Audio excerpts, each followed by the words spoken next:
Well, Luke, thanks for joining me today. We are in Tredegar, the birthplace of the NHS. You work for the NHS. Tell me a bit about how you got involved in that line of work and the NHS.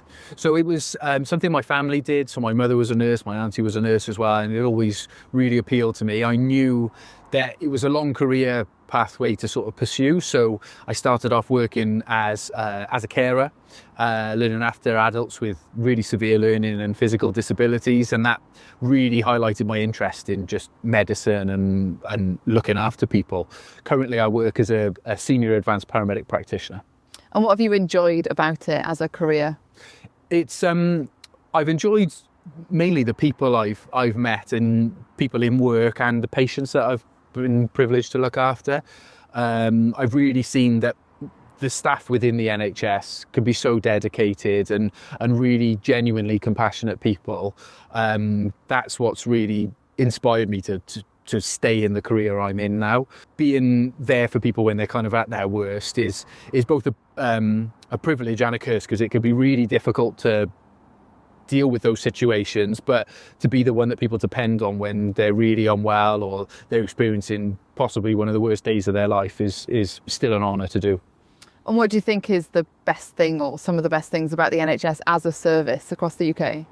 I think that it is there for everybody. So whether you're on the lower end of the socioeconomic spectrum, or if you're really, really wealthy, if you've got private healthcare and everything goes wrong, it's the NHS that's still there for you. And if you're out of work and you're having a baby, it's the NHS that are there for you then as well. So I think it's just that it covers everybody, and its door is open 24/7, 365 days a year. I'm thinking about the NHS as it is today. What are some of the challenges that you see from your role? I think we've always got the difficulty of capacity and demand, where we've got growing populations, which is a natural thing. Trying to account for these increases in demand can be really, really difficult. And we're trying to expand our workforce, but still there's always going to be cost cutting that goes on. We had maybe a decade of austerity, which had a big impact on not just the jobs that were available, but pay for staff. So when our wages were frozen for a period of time, it does get more difficult to bring people in, because ultimately everybody will do a job like this because they love it, but they need to be rewarded correctly for it, and they have the right to have a decent life. So I think pay is a big one as well. If we're not going to pay people what we think they deserve, then it's not going to be surprising people aren't going to want to do these jobs, because it comes at a big cost to you, not just in terms of time, but also emotionally. It can really drain you when you're trying to be there for people. It's easy to kind of forget your own well-being. Yeah, and the cost of living is obviously a really big issue for a lot of people right now. And just talking about the wages that people get, what are you seeing in terms of maybe your colleagues and people you work with? How is the cost of living affecting them at the moment? It just becomes more of a burden. So you're treading water just to stay still a lot of the time. I know I'm in more of a fortunate position because I'm more senior, so my pay is a little bit better. But lots of my colleagues, I can see why they really struggle. And we're starting to see changes. So over the past year or two, we have seen sort of more jumps in wage growth. But we've got 10 years of stagnant wage growth, which is going to take a long time to get over. So we've seen the same sort of strikes come up for paramedics, nurses, resident doctors, and then all the other workers in there as well, like your healthcare assistants, nurses, porters. We're all under or most of us are under the agenda for change. So we're all affected in the same way. If none of our wages go up, every year things get more difficult. So it's really important that we address regular pay rises in line with inflation if possible. We understand we're never going to be millionaires, but there is a point where we should have what I think we're due for the work that we do. Yeah, absolutely. And you were talking about recruitment. What do you think can be done to encourage more people into the NHS, into those caring professions, the NHS and the social care? I think we need to look at who works in our NHS now. So like 1 in 5 workers in the NHS comes from some sort of immigrant background or is a foreign worker.